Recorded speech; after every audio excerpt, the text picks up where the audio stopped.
Hello guys! Hello everyone! Hello mga ka-Pure Mangyan! Ayan, for today's video, ngiting nakapagdagat na naman si Pure Mangyan kasi nga po is siguro mga 1 year na hindi ako nakapasyal ng dagat kaya ayan, sabi ko nga is magbi-beach kami kaya nandito na kami.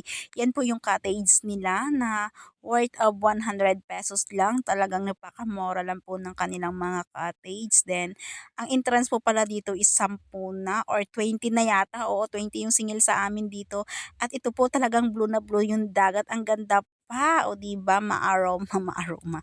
Chars lang. At ayan, nandito na po ako at aking itutour na kayo at ayan nga po guys, ang kanilang view. Talagang ang ganda. O 'di ba?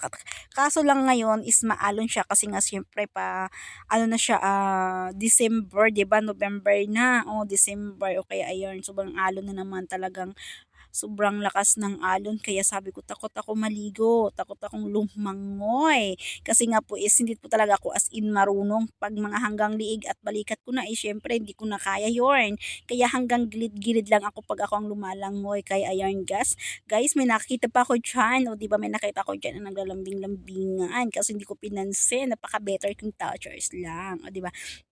Ayan guys, yung mga cottage nila, ilang cottage din yan, sobra siguro 10. Kaya ayan, sabi ko sa asawa ko, is babalik ulit kami dito next time pag hindi na siya busy. Kasi nga syempre busy siya. O 2 days lang po ang kanyang pahinga. Kaya ayan, o diba? Tamang inom lang muna, minsan lang makiinom kahit isang baso lang. Kaso hindi ko naubos yung isang baso kasi hindi ako gano'n ka-expert uminom. At ayan guys, napa-TikTok na naman si Pure Mang. Yan kasi nga po is na bored at sayang-saya na pong nakarating na ng dagat. Kaya ayan, napa-TikTok na naman catch. Kaya ayaw sana ng asawa kong nagtitiktok ako kasi no choice siya. Kasi may apps akong TikTok. Ayan, chat puro na kaming dalawa. Anong saya ko nga pala. Kasi nga is minsan ko lang siya nakasama. Kasi nga hindi na talaga kami bonding, as in bonding na kami lang dalawa, hindi.